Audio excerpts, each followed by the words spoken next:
is WWE Hall of Famer Greg the Hammer Valentine, and you're listening to the WNS podcast, and don't forget it. You're listening to the official Wrestling News Source podcast. For all of your information, go to WrestlingNewsSource.com or check us out on Facebook by searching WrestlingNewsSource.com or WNS Podcast. You can also find us on YouTube, Twitter, Stitcher, and iTunes by searching Wrestling News Source Podcast or WNS Podcast. Now being broadcast in over 45 different countries, here are your hosts, Daniel Herron, Tyler Abear, and Doug. That's right. What's up, everyone? I am Daniel Herron. I'm Tyler Abear. I'm Doug. And we welcome you to episode 160 of the official podcast for WrestlingNewsSource.com. For all of your information, go to WrestlingNewsSource.com. Check us out on Facebook, WrestlingNewsSource.com. You can find us on Facebook, WNS Podcast, on YouTube, WNS Video, and on iTunes, Wrestling News Source Podcast. We found a new place where you can find us. It is on Beyond Pod For Android. For Android. Yeah. Wrestling News Source. Search that. We're also on Twitter at WNS Podcast. If your main site, WNS Source. Also on Stitcher. What do you search on Stitcher? Wrestling News Source Podcast. And we're also on Player.fm by searching Wrestling News Source Podcast. Getting out there. Reaching a wider audience than we imagined. I found that out because Beyond Pod for Android is also on the app for the Chromecast. So I downloaded that and I was like, let me see if I can find our podcast, and it was there. So all right. So if you got Chromecast, you can listen to us anywhere. Good stuff. Mm-hmm. So welcome to the show. Got a huge show to talk about. Lots to cover. Got the Royal Rumble. Got Raw. Got some hot topics. Got some pretty big news that's going on that happened over the course of the week. But before we get into that, how you guys doing? How y'all hanging out? Doing good? Doing good. Yeah? To the left. To the left. Doug, how you doing? Everything you own in a box to the left. Yes. Yes. Don't you ever for a second get to thinking you're irreplaceable. So. You must not know about me. So, Doug, you holding in there? I know we had our polar vortex that blew through here and froze the city, but unfortunately you had to work through all that, and Yeah. kind of crappy. Yeah, it sucked. Really does suck. Yeah, I mean, I'm Southeast Texas, born and raised. Like, my body is like built to handle 100 degrees with 100% humidity, not like 20 degrees. Fuck that. Yeah. With you have to watch out for ice everywhere, and Because down here we have like 3 months of cold weather, and that's about it. 3 months, probably like 3 weeks. If it dips under 3 months, but it fluctuates from hot, and cold. Yeah, so if it dips weird. under 70, everyone's like, "Oh my God, it's so cold." So, just to news give like, you- oh, we're gonna get snow. Like where we live, we do not get snow. we don't. We get ice. Yeah, and it sucked, but we were able to bear the cold. That's the reason why we had to postpone this week's show by a day, because the highways were frozen and the police were shutting everything down. So. Mm-hmm. I did chisel ice off my windshield when I left to work yesterday. Yeah, I did that last Friday when we had that freeze, and then this week I just got some warm, not hot water, but just warm water, and poured it over, and it started melting the ice pretty quickly. They say that'll break your windshield, though. Well, if you get it really hot, but if you have it just warm enough, it'll melt the ice with no problems. We're talking like we know how to handle this. I know. We don't know what we're talking about. I've done it once, so all of a sudden that makes me an expert. So, but we do have a lot to Supposed talk to use about. cold water. I'm just saying. Oh yeah, I mean you can. Just hope it doesn't freeze up. Just don't pee on it. Don't pee on it. Yeah, because then you have a broken windshield and pee on your car and in your car. Yeah. So, but we do have some feedback that we'd like to get into. All of it's coming from People who like really live in the cold are like, "Shut up, you little bitches." Y'all They don't know what the fuck they're talking about. Shut up. Complaining about cold. Like, I am cold. No. Hey, we're in the 20s, man. Yeah, but we do have some feedback. All of it's coming, or at least this is coming from our YouTube page, because we got quite a bit of comments on there. We did have some on Facebook that I just remembered, so I'm gonna have to look those up. But the first one's coming to us from Brandon, saying, "Great video, guys. Just recently found your channel. So glad I found it. Great listen every time. Keep it up." So thank you very much for that. We certainly appreciate it. Next one's coming to us from Tyler's boy, Victor. Victor. Saying, awesome episode, guys. Hearing this on my birthday was great. Thanks for everything you do for us. Hope Mania is a cool trip for you guys. Oh, happy birthday, Happy Victor. birthday. Yeah, happy birthday, man. Whoop, whoop, whoop. So thank you. My voice is feeling a little scratchy today. Yeah, dealing with the element. Happy birthday, Victor. Yeah. Thanks for listening to us on your birthday. Yeah. I'm sorry that was how you spent your birthday. But happy birthday. Next comment coming to us from Sean's View ENT saying, nice, I love this episode. So thank you very much for that. We appreciate it. Next one's coming to us from Elizabeth saying, funny how you guys presume that the people not cheering for Bryan are not cheering for him, are not cheering him because he's not big enough or we don't know about his past or whatever crap. That's BS. I, for one, am not a Bryan fan simply because I don't find him entertaining. Yes, yes, yes. No, no, no. Kick, kick, kick. Got very boring for me a long time ago. Yes, he gets a big crowd reaction, but I think the yes chant is a little bit more over than Bryan. I could care less about his indie career because I don't watch a lot of independent wrestling. My main point is that I find it annoying that Bryan fanboys just presume that if you don't like him, then you don't know shit about wrestling. I'm a huge wrestling fan, been so since the late 80s, but when Bryan is on, I feel like changing the channel. So thank you first off for, responding. With the positive also comes the negative. So, it's always, it's good to hear what people's thoughts are on this topic. Well, I remember the conversation pretty clearly. It's on video. It's on audio for record. If there's any question about what was said, we could always go back. But from what I remember of the conversation, we were joking about how he gets the most universally positive reaction. Mm-hmm. And you said something to the effect of 90-10. And I said, 99-1. And the 1% are the people who are passed out drunk. Obviously a joke. Yes. Maybe you didn't take it as a joke, but I think it was a pretty clear joke that I didn't really assume that anyone who wasn't cheering Daniel Bryan was passed out drunk in an arena.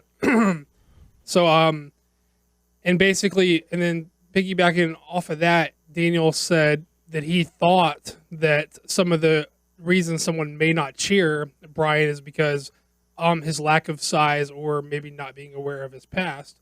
Mm-hmm. And then I guess, but we never ever said that if you don't like him, you don't know anything about wrestling or you're not a real wrestling fan. That's as presumptuous as you saying that we're presuming that because you don't like him because you don't know those things. No one said if you don't like him, you don't know what you're talking about. That's a presumption on your part. Just like it was Daniel's presumption that may be a reason someone may not like him or his opinion of why someone may not like him. I think that I have no problem with you not liking Bryan. I think everyone, I love the guy. And in fact, at least 3 times on that same show, I know that we explicitly stated, well, we're just being Daniel Bryan fanboys. And this may just sound like us bitching because he doesn't have the spot that we think he deserves. Oh, we sound like a bunch of fanboys. So it's not like something we're trying to hide. And it's not like we're trying to pass ourselves off as professional journalists or something. Mm-hmm. This is just a show we do for fun. We are fans.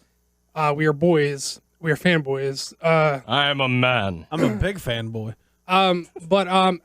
That's cool. I don't mind you. I don't mind that you taking that. As far as him, the yes no kick, you may. It sounds like you're saying he's repetitive, which is a fair criticism. Yeah. But I think it's a criticism of the WWE house style. I think there is no one that you could point to in the WWE who doesn't have a formula for their match. And that's by design because that's the style that the WWE wants their guys to work.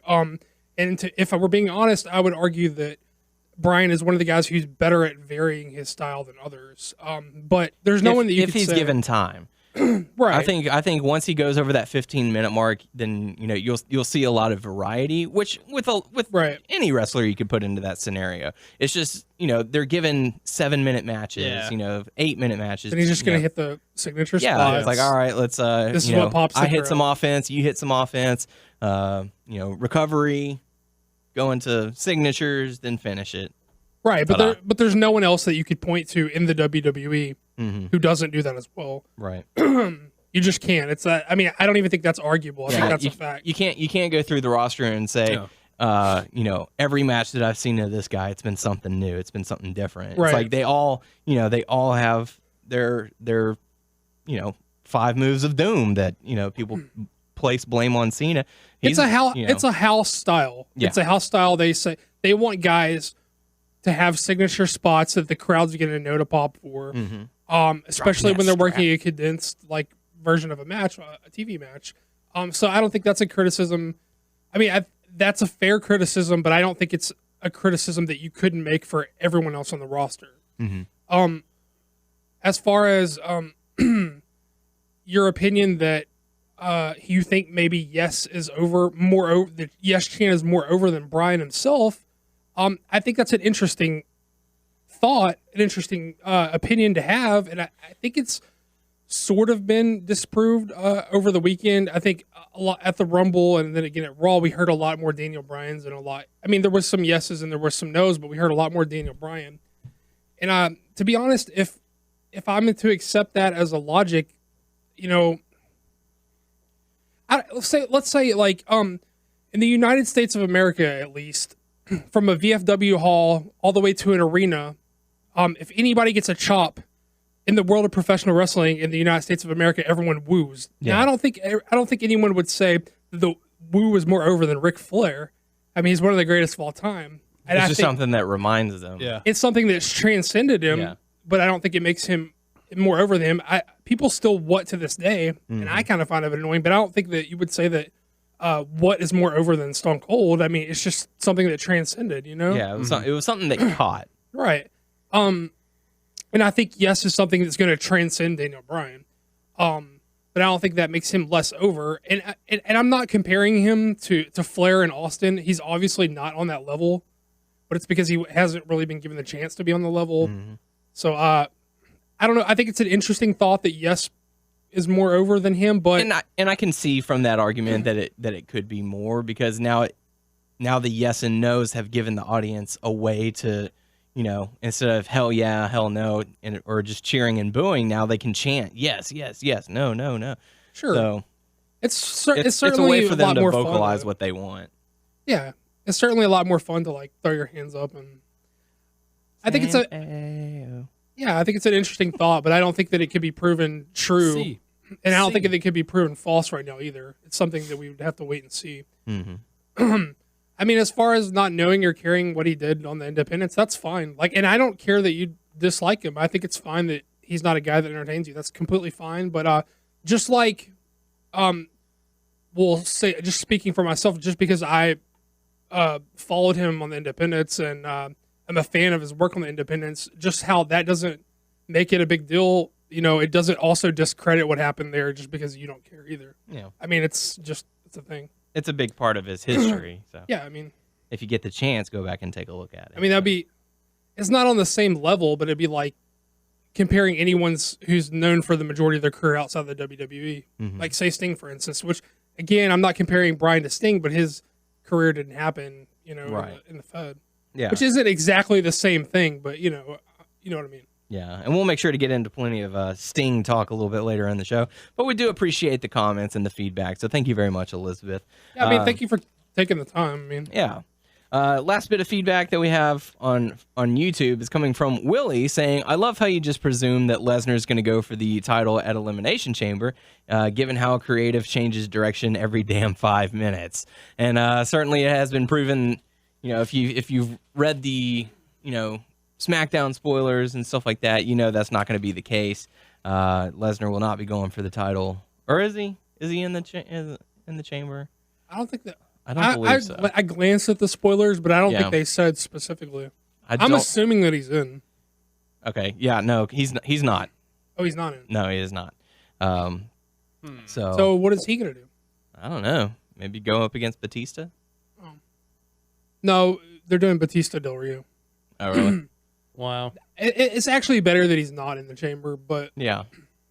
Well, I just assumed that he was in. They need 2 more guys.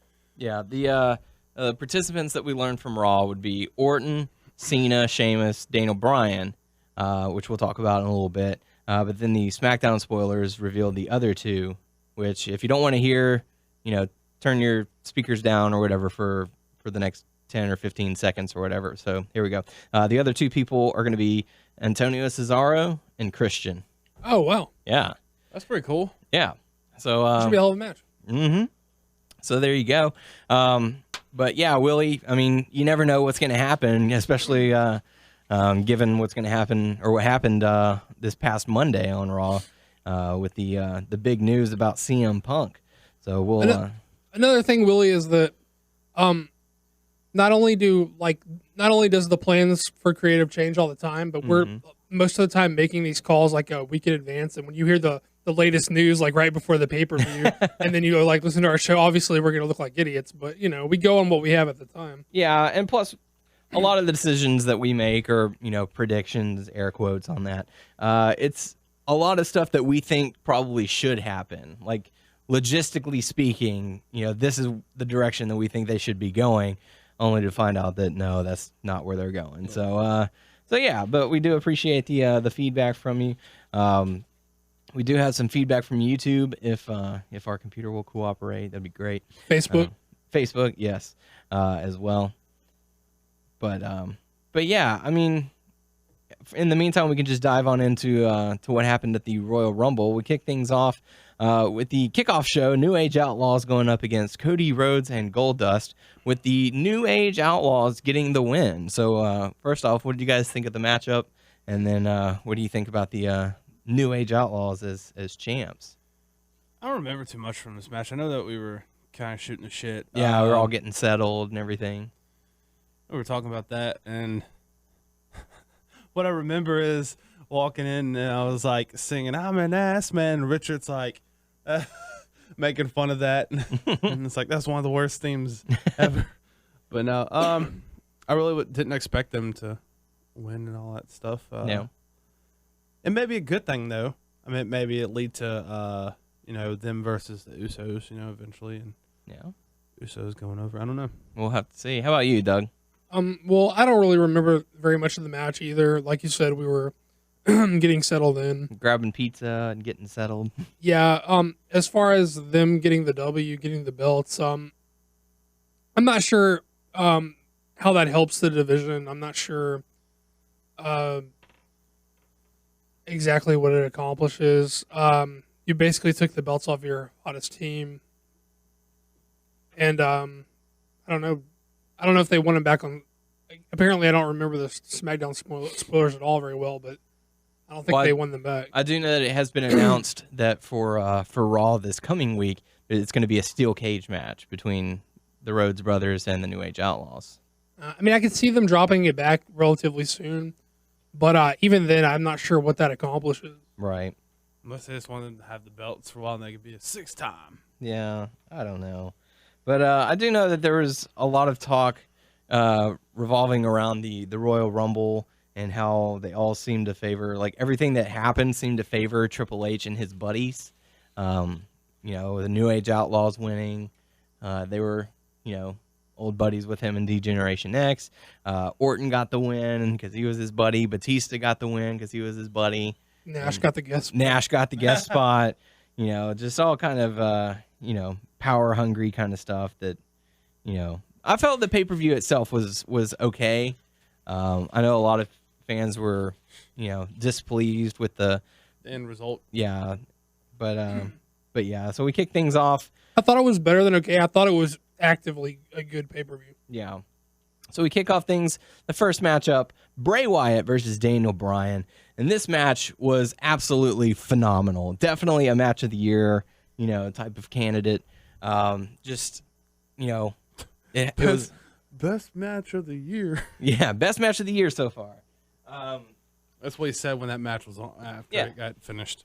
Best pay-per-view of the year too. So But you know, I just what did you guys think about this? Because I thought it was just great. Fantastic match with a really cool finish. Yeah. I'm not sure necessarily. I guess Bray going over is the thing to do if you're going to put him against Cena. Mm-hmm. But the way they booked Bryan afterwards is kind of weird with him coming out with a loss. Yeah. But it was still good showing from both of them, and it was just an awesome match. Yeah. Well, I mean, like the finish put Bryan over strong. Yeah. I mean, Bray won clean, which was cool. The finish was cool because he had to hit 2 Sister Abigails to put Bryan away. Mm-hmm. Plus, it was just the spot was just cool. One onto the barricade, catching him off a dive, but. And I feel really scratchy. Do I sound weird? Like I'm not talking clearly? Oh, sound good. Sorry. But yeah, definitely if you missed the Royal Rumble pay-per-view, definitely at least see this matchup because it was awesome. Just really good stuff from both participants. To be honest with you, that match, the match afterwards, and the match afterwards, those 3 matches were all great. Yeah. So watch all 3 of them, in my opinion. Yeah. So next up, like we said, Bray Wyatt did end up getting the victory. Next matchup was Brock Lesnar going up against the Big Show. Before the match gets underway, Brock Lesnar attacking the Big Show, Paul Heyman giving him a chair and just wailing on him. Didn't take that long. No, it was a match, and it's just like, I guess that's what you want. You want Lesnar to win, and the last 2 Raws where Show would just throw Lesnar around, beat him up. Now it's Lesnar's turn, and yeah, it was. I don't know how many chair shots, but that was a lot. Yeah, more than 20, that's for sure. But yeah, the match finally got underway. Big Show got a little bit of offense, but then it was quickly taken away from Lesnar.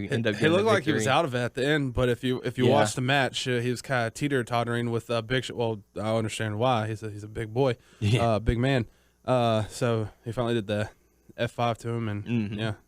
And then the chair shots continued. Don't lift with your back. Lift with your legs. Ended up breaking one chair and then just wailing on him with another one. So, Doug, what did you think about the match? Oh, I loved it. I thought it was really well executed. You keep Bryan looking like Bryan. Excuse me. Keep Brock looking unstoppable without sacrificing too much of Big Show's credibility. I thought it was great. Yeah, definitely. So it was short, but it was what it needed to be. Sweet. It was just really good stuff. Sweet with chair shots. And viciousness. It's all that it needed to be. I mean. So that takes us into the WWE World Heavyweight Championship matchup between Randy Orton and John Cena. What they were saying was the biggest rematch in wrestling history, but it didn't have that feel. But they could have done a lot better job getting us to that point, getting us feeling that it was big. The fans were definitely not into it. It was not a bad match. First. Yeah. I like this because one, they kind of stepped out of their box a little bit. Orton was communicating with the crowd saying, boo me. You don't boo me. I'm the champion. He's got Tom, and he had to do something because the crowd, he wanted to, I guess, get on the crowd's nerves because they're chanting boring and just random stuff. So guess what? I'm going to taunt in your all's faces. Yeah.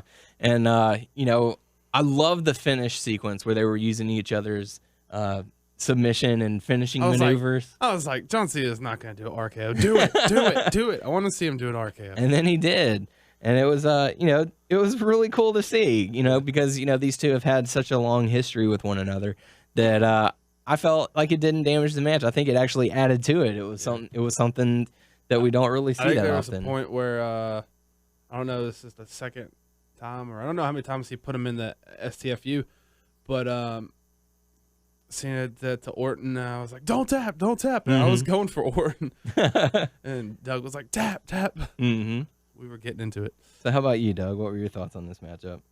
Well, I thought it was a pretty solid match from these guys. The crowd shed on this before it even started. Yeah. So don't be if you're gonna shit on the match before it starts, don't be surprised if he's gonna grab a chin lock and work a chin lock for a few minutes. Because if you don't give a fuck and you aren't paying attention, why is he gonna go out there and risk his body? Mm-hmm. I mean, flash forward to Raw when the crowd loses interest in the Del Rio Kofi match, and instead they start cheering for the announcers, who then start acknowledging it by standing up and waving to the fouls. while Del Rio's bumping off the fucking he's taking top rope bumps to the ground, killing himself while they're chanting for someone else. We'll see. Orton and Cena are top guys, and they don't have to do that shit. So if you're gonna fucking not give a fuck, he's gonna grab a chin lock for a few minutes. Let it get out of their and system. It's almost like a fuck you. If they're like, oh, you don't think anything I can do is cool right now, then I'm gonna fucking show you how uncool I can be. I'm gonna work this fucking chin lock. And I mean, it's a real thing. I mean, if you decide that the match is bad before it even starts, then they're gonna give you that match almost as like a way of getting heat. You know what I mean? But the match was solid. It was fine. I have no problem with people protesting this in the sense of chanting Daniel Bryan, and yes, because this should have been his night. But they chant this stupid shit. Well, I mean, that's where I'm going with this. It's Randy Savage. Like if you're gonna Chris protest, Jericho. if you want Bryan as your champ or Bryan in this match, it's fine to chant Bryan or yes, but when you chant everything else under the sun, that's just stupid. It's not helping at all. It's not helping at all, and basically it hurts your credibility as a crowd. It doesn't say they really want this guy. It's like they just want to, get themselves over and chant whatever. It really was annoying. I wish there was some way you could turn that off, or like we could mute it, but you mute the whole thing though, because I thought that was a tad bit annoying and just. It hurts your credibility as a crowd. It doesn't send a clear message that you want this guy. It makes you just seem like a weird crowd. It hurts your credibility. Cole did have like a great cover-up line, surprisingly, when JBL was like, they cheering for the guy who was in the opening match and lost. Yeah. And then he saved it. And then Cole was like, they feel like he's the uncrowned champion. Right. And I thought that was a great line and a great cover. Yeah.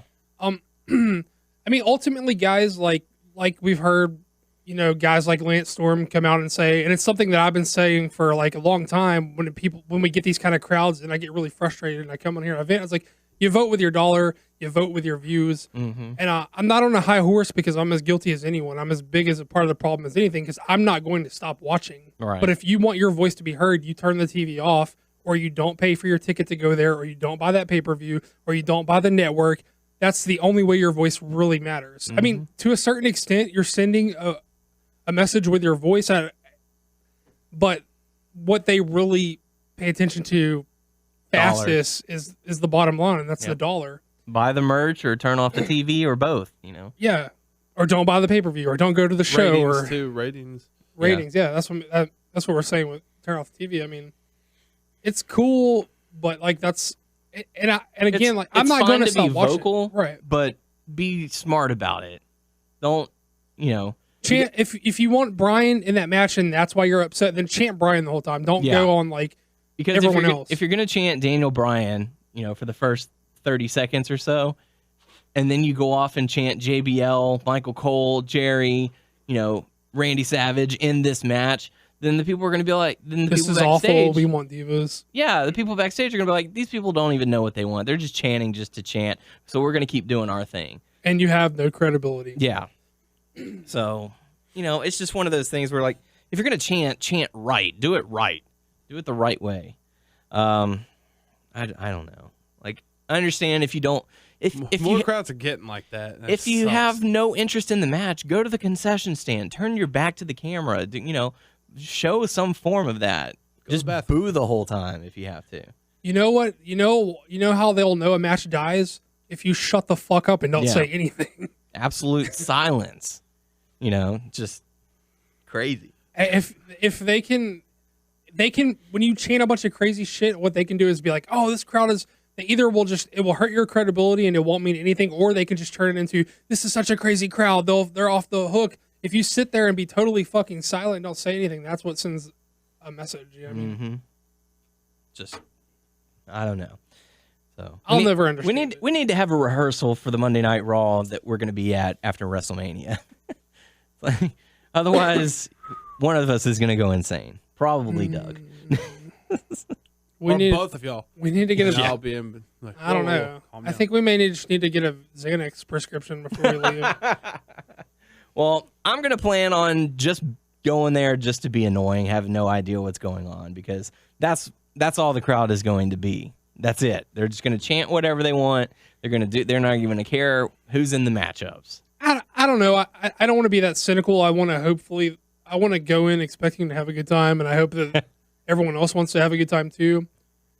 I guess to some people that is having a good time. It's not my idea of having a good time. I'm fine with going nuts chanting Daniel Bryan because you want him in that spot. I'm fine with that. Mm-hmm. But all that other shit, I mean, it isn't saying anything, or at the very least, it's not saying what you think it's saying. Yeah. So, but Randy Orton does end up defeating Cena with a little help from the Wyatt family, who provided a distraction. And yeah, so Orton gets the roll up. Was it a roll up? I believe so. But he ended up getting the victory.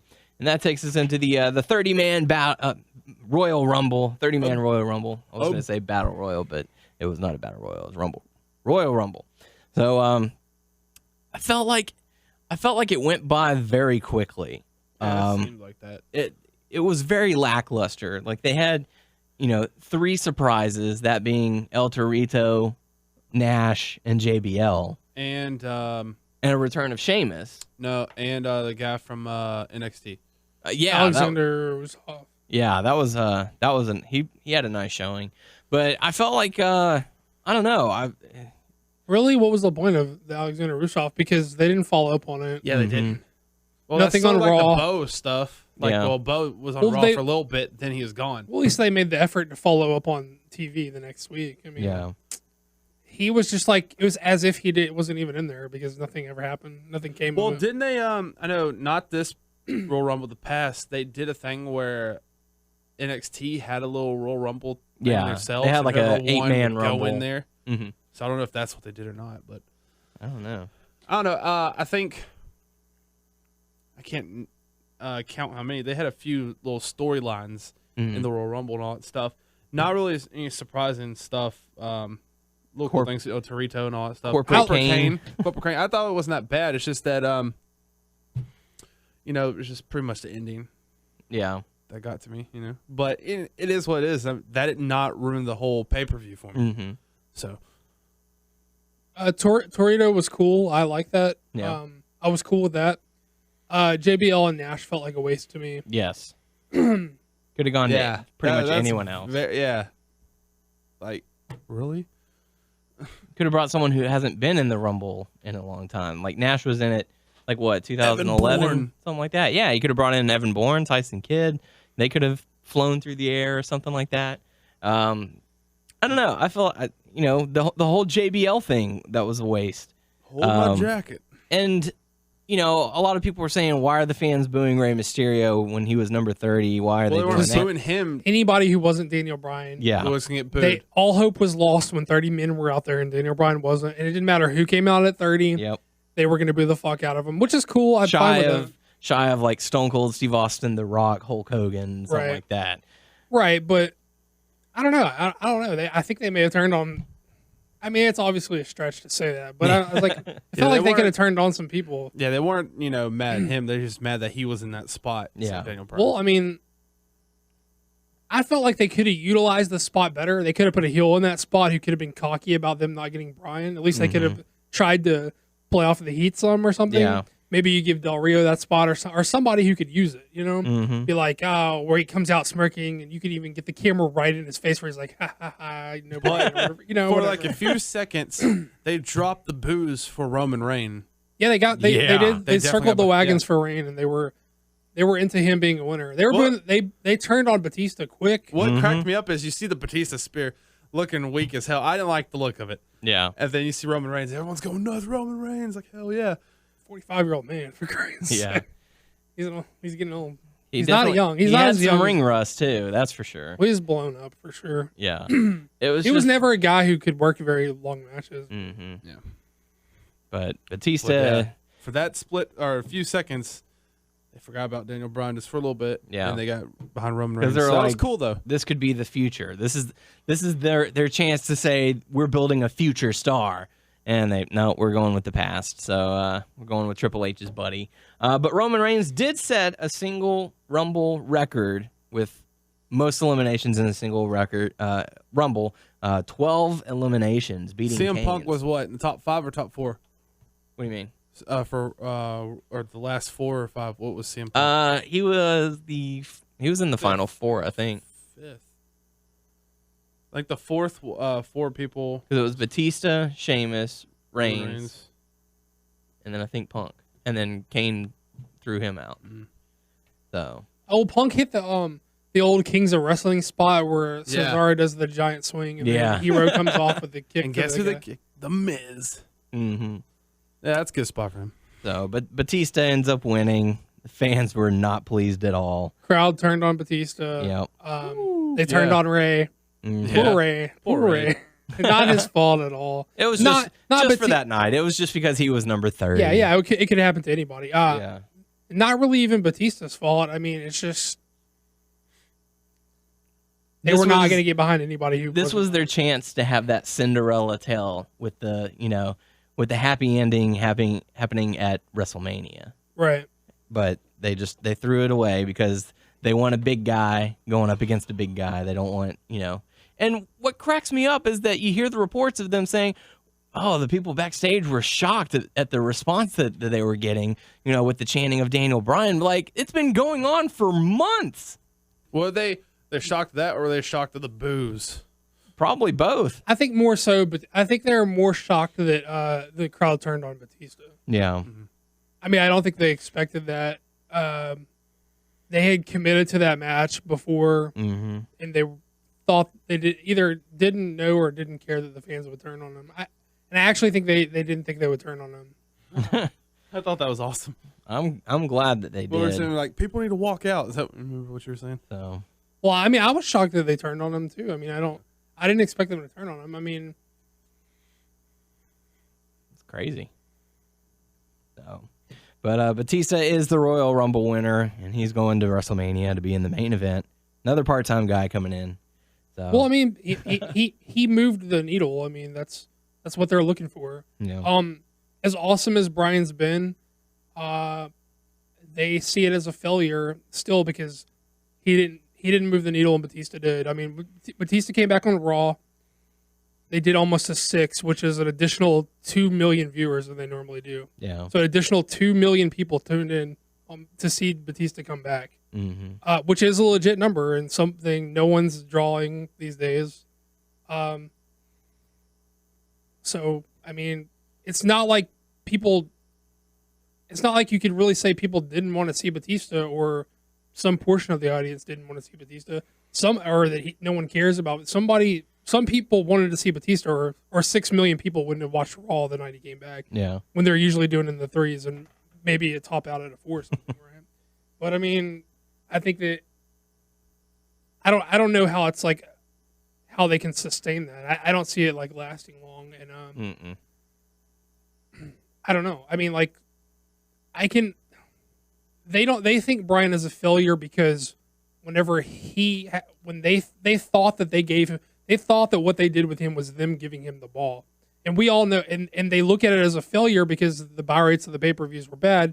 And we all know that, yes, the buy rates for the pay-per-views weren't that good, but no one else sees that as him getting the ball because the creative was so bad. Yeah. Like, they didn't give him the ball like in a way where they thought him getting over was them beating his ass over and over and over, and then never giving it to him. Yeah, beating his ass and never letting him have his revenge. Right.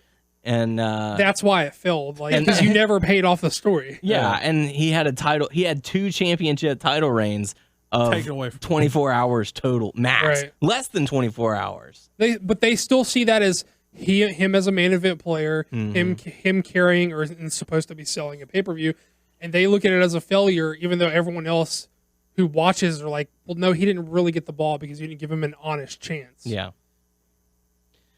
But anyway, so that moves us into Raw. We kick things off with Triple H and Stephanie McMahon coming out, sort of just taunting the fans, saying, "Oh, did someone not get what they wanted?"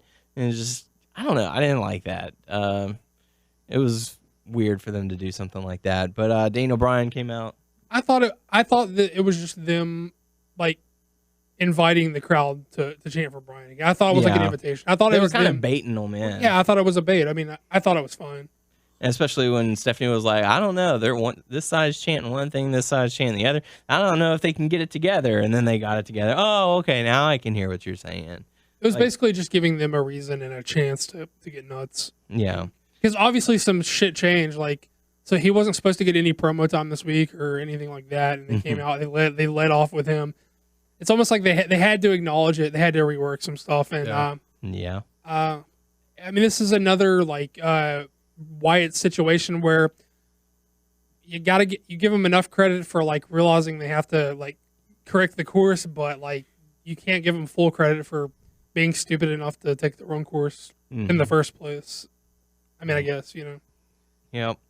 And apparently, Mick Foley was sent out tweets of displeasure about the results of the Royal Rumble. Got a lot of media, a lot of attention, stuff like that.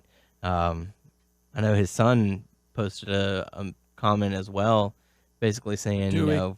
Dewey, basically saying, without my dad, Mick Foley, Triple H would have just stayed a mid-carder and stuff like that, and for him to do the business the way that he's doing right now is just terrible, and there's all kinds of stuff. So go back and read some of that if you get the chance. But Daniel Bryan does confront Triple H and Stephanie, basically saying, listen to the crowd, listen to who they want to see, and kind of bowing up to Triple H. And sorry to interrupt you, but the thing is, wherever they go, you don't really hear any boos at all for Daniel Bryan. Yeah. Like, you may hear, people that don't like him. Yeah. But you don't really hear him. Right. I said, it's a very smaller, it's a much smaller margin of people. The people that don't like Bryan aren't real wrestling fans. They don't know and they don't know what they're talking about. But yeah, like I said, there's a small margin of the folks that. Now you can quote us. Oh, okay, all right. But yeah, basically Bryan wants to be in the Elimination Chamber match, and Triple H brings down the Shield. Shield comes down. Kind of off topic, but still pretty funny to see Rollins getting tripped up by the barricade and just busting his ass. It happens. It does. It happened to Roman Reigns not too long ago when he tried to jump over the top rope. So. The Shield versus the barricade. And the ropes. So I guess, because that part I didn't get to see. So I guess the Authority's being heels right now. Yeah, basically. And so... They can be face or heel? What? Yeah, so the Shield come down, try and start something with Daniel Bryan. Sheamus and John Cena come in, make the save, and that sets up for the main event, if you didn't know, 6-man tag match. No. So next matchup, we got to see the Real Americans going up against Rey Mysterio and Sin Cara. I felt like this was a pretty good matchup, a good starter, that's for sure. And they had a moment where Jack Swagger fell out to the outside of the ring, and Zeb was like, what are you doing? Get back in there, get control, and then he just slapped Swagger in the face. Slapped some sense into him. Which is totally weird. Yeah. Because if you are going to break up the team and you are going to turn one of them baby, you would think they would turn Cesaro. Yes. Yeah. Especially with the way that he's been acting lately. Like he's getting all the babyface spots. Yeah. He was like, do you hear what I'm saying? Yeah, I hear. Do you hear? Oh, I hear what you're saying. I've been listening. Like Cesaro just, I don't know. But yeah, I figured like that would have happened to him, If you're going to turn one of those guys, Cesaro is clearly the better suited to be a baby. Yeah. And it was one of those things, like, I feel like we'll see this for a couple of weeks where Coulter will slap Swagger and it'll get him fired up, and Coulter says, use that in the ring, use that against them, and then he'll do it to Cesaro, and Cesaro will be like, he'll turn on Zeb. That could Maybe be. just do it a way where, like, hopefully it'll end up as Cesaro being a face. Yeah. So, but Real Americans did end up getting the victory over Rey Mysterio and Sin Cara. This was a lot of fun, and Cesaro is a really good base. So it's a good matchup for him. Yeah. So next up, we got to see a short match between R-Truth and Fandango, with Xavier Woods sitting on the announce table. Short matchup, nothing really to gain from it. But what do y'all guys think? What are you doing? I'm typing something. How hard? My mind just went blank. How hard? Oh fuck! My mind just like erased itself. Oh my god. R-Truth, Xavier Woods. Xavier Woods, thank you. There you go. How hard was Xavier Woods trying to keep commentary on track? Yeah. They can't. Those three cannot stay on track for anything. Well, it's fucking weird because why is he the one trying to keep the commentary on track? He's the one who's supposed to have the bullshit stories to add to the conversation. He's the one who's trying to talk about his teammate in the match, and they're just trying to fuck with him. I don't know. JBL's asking him all the questions. Well, you're going to do that? Oh, it's Harvard of the South. Because that's where Vince went to college. That's why he was Yeah, all the weird stuff going on. Might as well throw Wade Barrett in there. It's got some bad news for you. He did have some bad news, but that was earlier in the night. Talking about a Battle of Cleveland. Can we have some decorum, please? So, anyways, R-Truth ends up defeating Fandango. Which, I don't know why. Have they been feuding on anything? Superstars or main event? R-Truth and Fandango?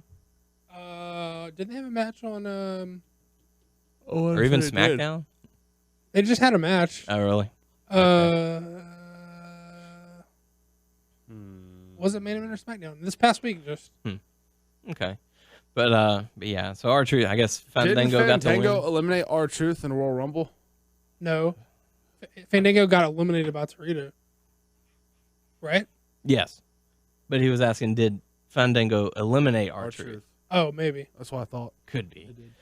So I'm like, no, and then I answer not your question with maybe. what? What? What? So next up, we got to see Brad Maddox come out and bring out Randy Orton, which then brought out Batista, which then brought out Brock Lesnar with Paul Heyman.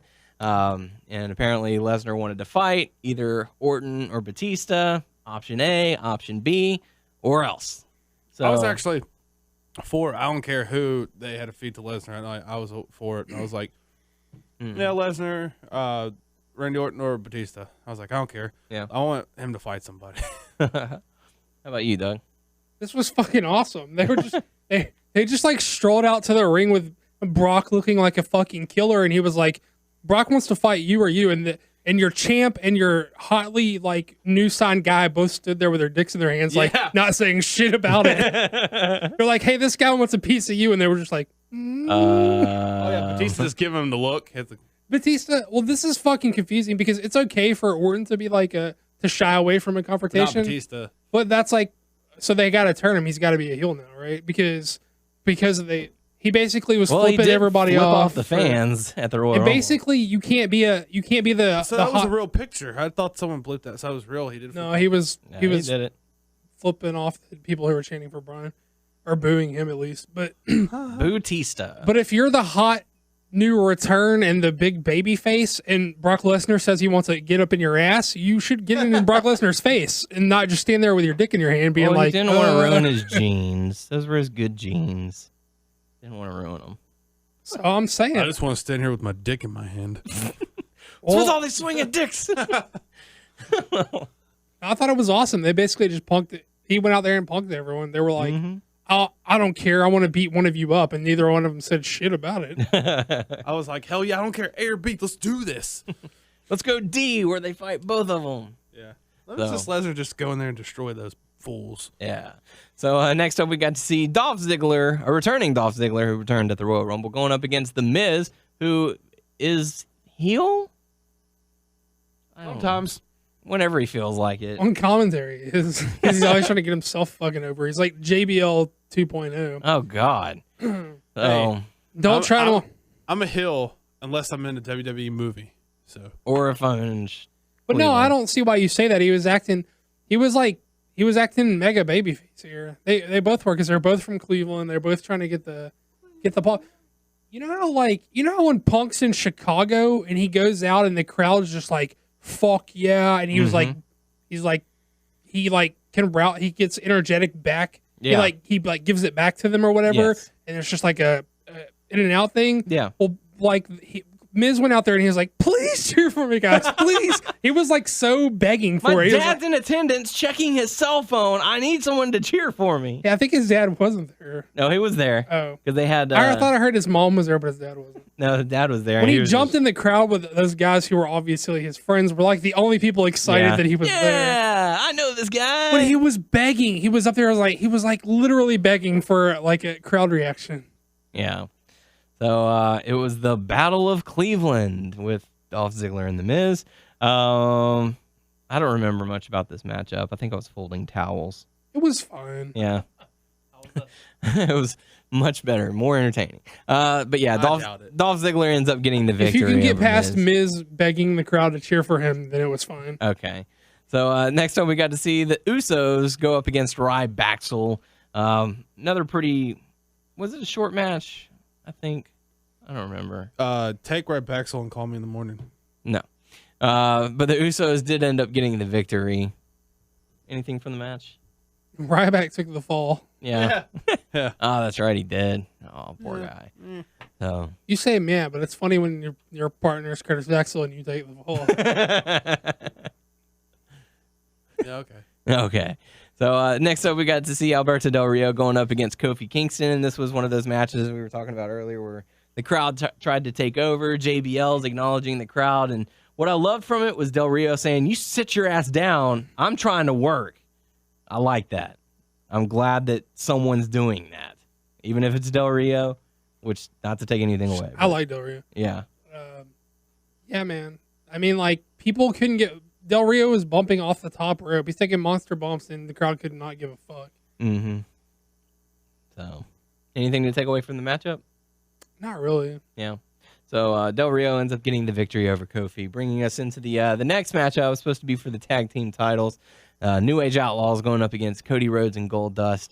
I'll admit, I chuckled when the Outlaws did their mic work before the matchup, and their little banter. I think it's a problem though because it's a total babyface promo. Yeah. That's a problem. Mm-hmm. You can't go out there and be like, okay, guys, we're gonna do our shtick that everyone knows and loves. Make sure you say it along with us, and then go, oh, but now we need to get heat on these guys. By it's the a way, problem. you guys just weren't good enough. To do it, but they're like, they're about to do like, yeah, we're not doing this for you. I mean, that would have been fine if they had done that, but they didn't. They did the whole babyface shtick. And it didn't used to be babyface shtick necessarily, but it's that nostalgia. Mm-hmm. Like, this is the shtick and you're going to say it with me. It was total babyface. Well, because I messaged them when they did that, like, y'all did a good job, but not good enough. And then Rhodes slapped them, and he said because they're mad, because they wanted their title back. But that seemed like a heel thing, or whatever, to slap them. Yeah, that was fine. I actually enjoyed that. And to be honest, once they quit stalling, I liked the match pretty good too. Mm. Thought it was pretty good, but the finish was whack. But still, I don't think you can do that, like that intro as a baby face, and then be like, okay, guys, now we're gonna be heels, so everybody play along and boo us now. You can't ask that of the crowd. Yeah. So, but the Outlaws and the Cody Rhodes and Goldust match was considered a no contest because Brock Lesnar decided to come out and attack Cody Rhodes and Goldust and just wail on them with chairs. I don't know why it had to be him that they killed. Yeah. But Paul Heyman came out and said that Triple H and Stephanie chose option C, was that Brock Lesnar doesn't fight anyone. So this is what happens when Lesnar doesn't get what he wants.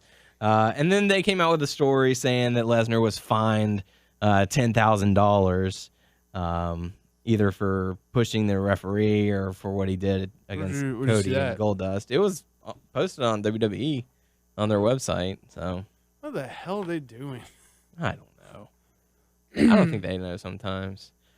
So, anywho, the next up we got to see a 4-on-4 Divas match. The Bellas and Funkadactyls going up against AJ, Oksana, Tamina, and Alicia Fox. Short matchup. I like the triple suplex thing that they did. And then the Bellas and Funkadactyls ended up getting the victory. Anything else to take away from it? Booties.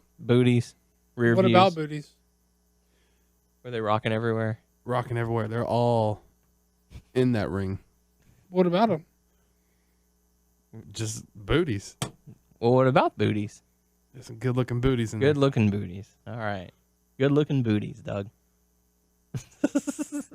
So, there you go. She's so athletic, though. Like, yeah. If someone could teach her psychology and, like, how to work and not just be athletic, she could be really good. Because she could pull, like, a ton of, like, athletic high spots off.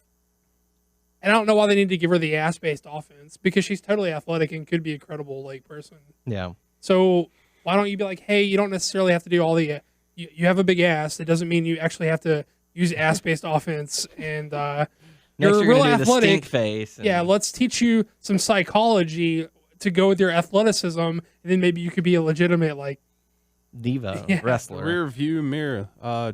Come here, try that move. She's got a lot of raw potential, but they seem to give no fucks in trying to get her to a position. Why should they? Right. It's not about wrestling anymore.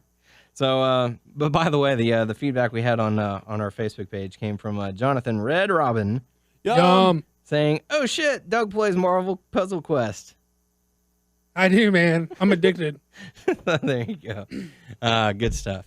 But yeah, Bellas and Funkadactyls end up getting the victory. That brings us into the next Hall of Fame inductee, being Jake the Snake Roberts.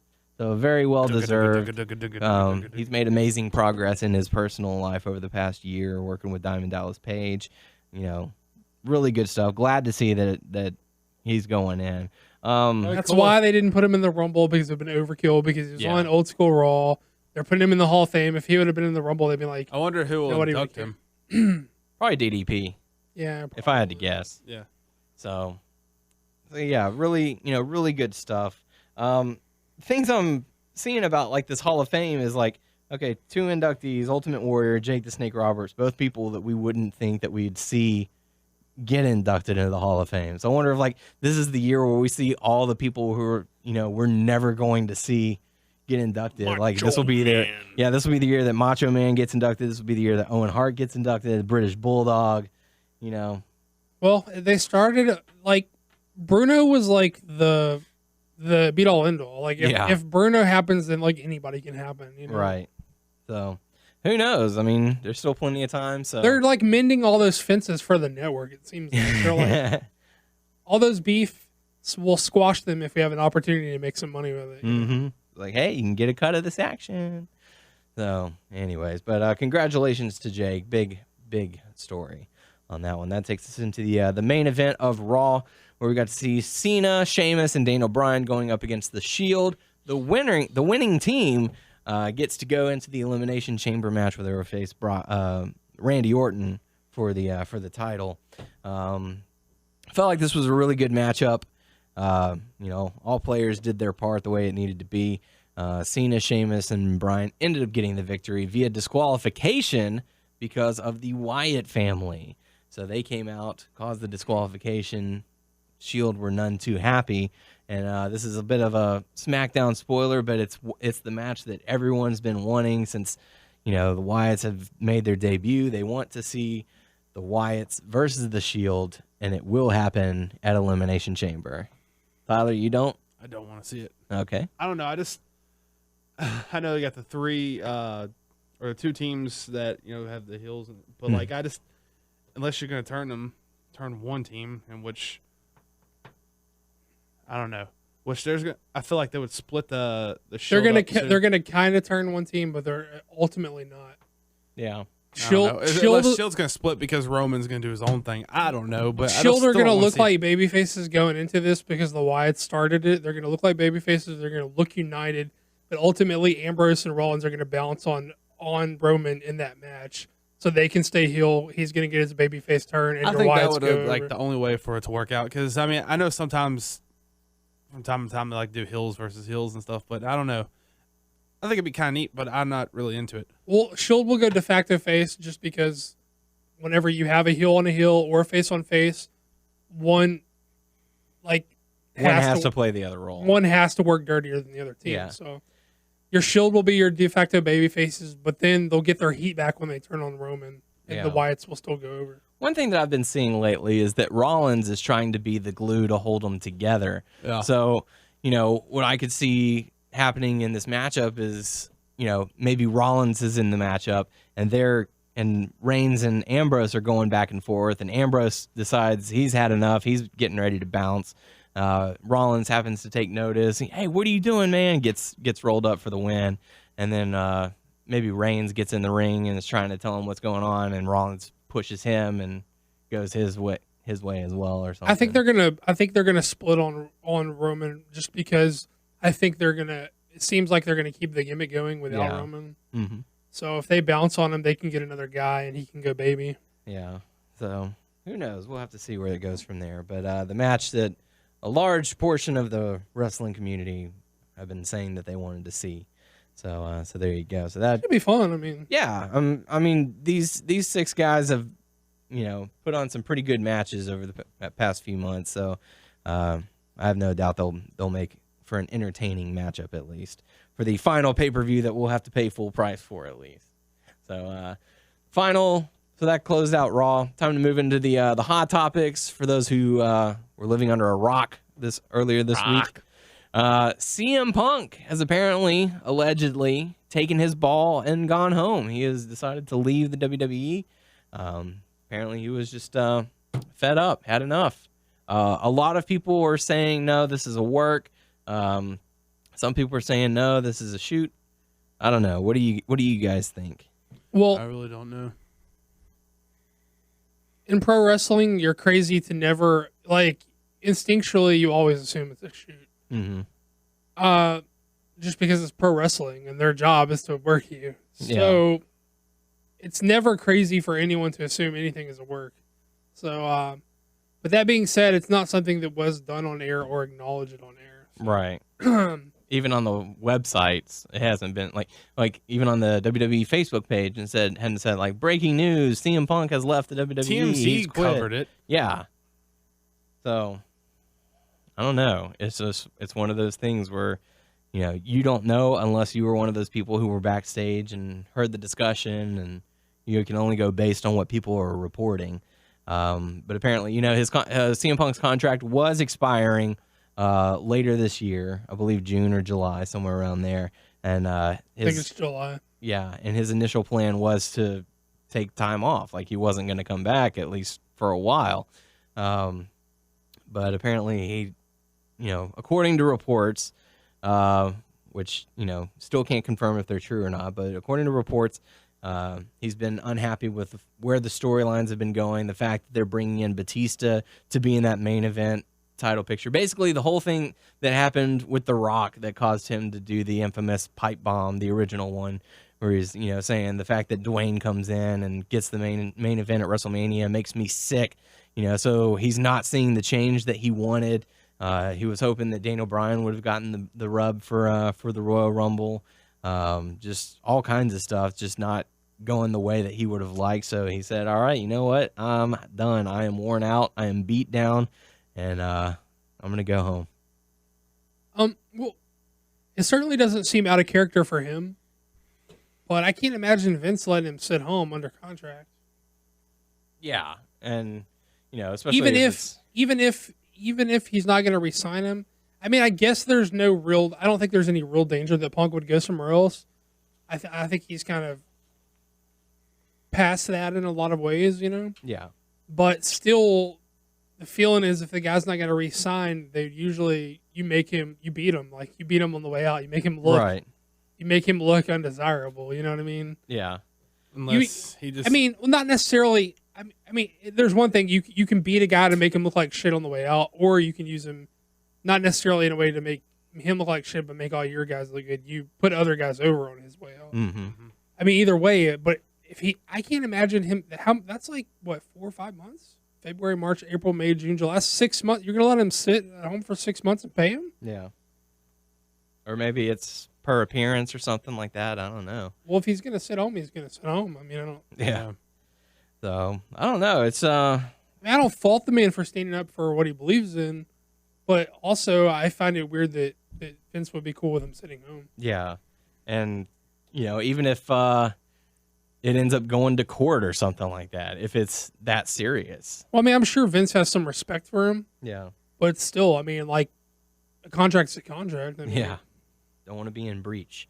So, I don't know if it's a work or a shoot. It's always very sane of you to assume work in pro wrestling, no matter what it is. But I don't know. Who knows? We don't know enough. It hasn't, Yeah, and as we get more details, I'm sure we'll make sure to pass it along. One big topic that also broke during the week was that Sting apparently has been meeting with the WWE, possibly talking about negotiating a contract or something like that. A lot. it circulates every year because Sting does work year to year for TNA, and apparently this could possibly be the year that he actually finally signs. But at the moment, there's no finalization, no official word that it could be happening. But would you guys want to see Sting? Because at the moment he wouldn't appear at WrestleMania because the 90-day no contract or no compete clause. So it would be after WrestleMania. But would you guys want to see Sting in the WWE? I would say yeah. I guess just because he's never been in it, and I mean I don't know who would fight or whatever, but hopefully they would put him to good use for the little time period he would be there. Because have him sign, I guess, a year, and let him do like a few things here and there, and then like induct him to the Hall of Fame or something. Yeah, I mean he's definitely going to go into the Hall of Fame, even if it's the WCW wing or whatever they want to call it. So because Hall of Fame, it's physical right now.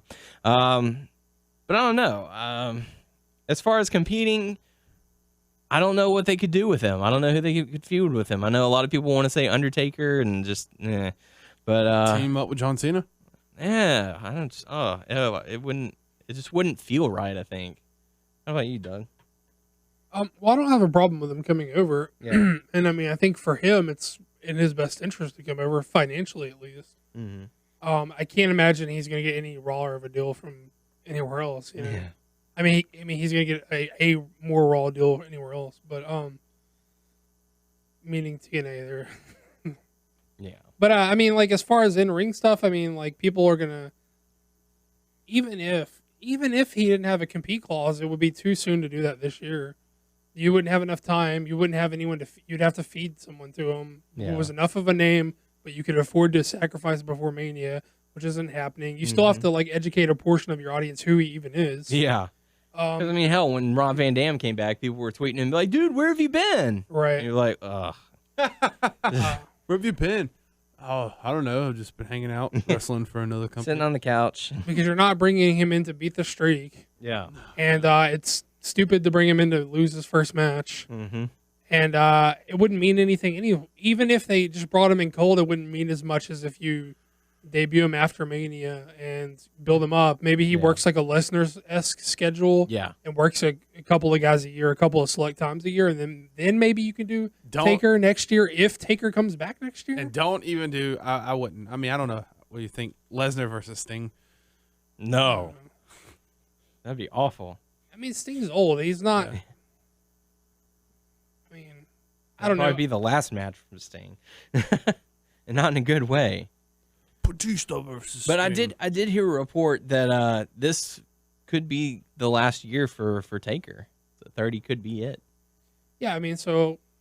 And if that's true, that's going to be pretty cool that we're going to get to see him. Yeah, just because it's going to end on an odd number. Plus that match. Well, for one thing, he's going to.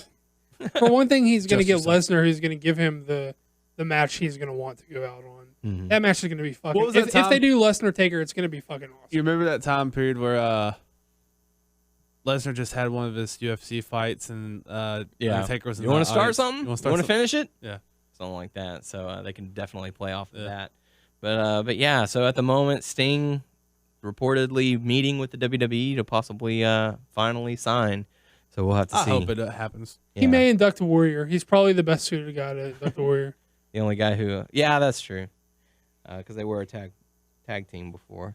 So we do have some Total Divas news. I'm not going to cue the jingle for just for this little bit of news. Sorry. Back in March, yo. Oh, there you go. So, but Summer Rae is joining the cast of Total Divas. So Tyler broke that news to us. And JoJo's gone. So it's official. JoJo's gone. JoJo's gone. Summer Rae is going to replace her. So is she like leaving the WWE, or is she just going? She's off the show? Technically still under contract, but that may be changing. So weird. I thought like a while back we read something that she wanted to focus more on like wrestling and like that'd be weird. Just brought her in for the show and just for the show. Gone. Yep. Yeah, it seems like something. It sounds like something they do. Then let him go or something. Or if she wants to go, I don't know. She was barely even on the show. Yeah, that's true. She's a cute girl and she can sing like decently well, but that's about it. What the fuck does that gonna do for her, you know? Yeah. So there you go. Another bit of breaking news, although it broke today, but it happened back on New Year's. Matt Hardy and his wife, Rebby, how do you say that? Rebby Sky was arrested for fighting at a hotel. So I heard the 911 call, and it was hilarious. Just, I mean, it was nothing to do with like what they were saying. It was just the accent. I was just chuckling. That's a bad All joke. right, we'll get someone over there. That's a bad joke. What I'm about to say. He got mad and gave her a twist of fate to the floor. Oh, God. I'm sorry. I just said that. That's a bad joke. I'm sorry. It is a bad joke. It's terrible. Shame on you, Tyler. I'm sorry. People, So- forgive me. No. But yeah, Matt Hardy and Rebby Sky were arrested. Rebby. Whatever. Get it right. No. What for yourself? So, but yeah, the news broke today. But March 16th, Total Divas. Sorry. there you go. But then there had already been a report that they were still together and still happy with one another, even though they beat the hell out of each other. In other TNA WWE news, Kurt Angle has announced that he wouldn't mind returning to the WWE. So, Pretty cool. Yeah, But he's banged up pretty bad. I know a Yeah. lot of people are, but like he's pretty banged up. Yeah. But never say never, as they never tend to say never. So there you go. Final bit of Hot Topic news. This Saturday, National Pro Wrestling Day. Going to be all kinds of fun. Go out there, support your local wrestlers. What's going on the interwebs for National Pro Wrestling Day? Well, I don't think that Chikara is a company who likes kayfabe in the Chikara-verse, and I don't think I'm going to be breaking too much news to tell people that National Pro Wrestling Day is a Chikara-related thing. It's one of Quackenbush's babies. He's running the shit, and if you're at all interested in the Chikara / wrestling is universe, and or if you've heard all this crazy shit that's going on that interests you, but you don't know where to start, you don't know where to dig in with it all, I would suggest you just tune in for National Pro Wrestling Day. It's February 1st. It is this Saturday coming up. I'm gonna dig into it. It is a free event to attend if you're in the area. You go to nationalprowrestlingday.com, I believe, and it'll have all the venue stuff. Is also streaming live on YouTube, and I think maybe Smart Mark video as well. I'm not sure about the SMVOD stuff, but yeah, if you've heard all this crazy shit and it sounds cool to you, and like you want to figure out what's going on, will be a good jumping on point, because it's almost assured something big is going to go down, because we've also seen about more trailers this week. So yeah, we don't talk a lot of independent wrestling on the show. We don't talk a lot of Chikara on the show. I would love to talk more. Also, we don't watch it. I know for you, but me and Daniel don't really watch it. And I'm about to jump in, and I want to get started. So that's what I'm. Do. Tyler and Daniel don't follow, so I don't know how to like broach Chikara with someone for a newbie. Like, I don't know how to start telling people what's going on with Chikara. I mean, there's like years upon years of like layered storytelling involving like time travel and mind control and corporate takeovers and private armies and closing down businesses and starting up mini businesses who are now getting closed down by old past threats. It's a crazy thing. It's really fucking cool.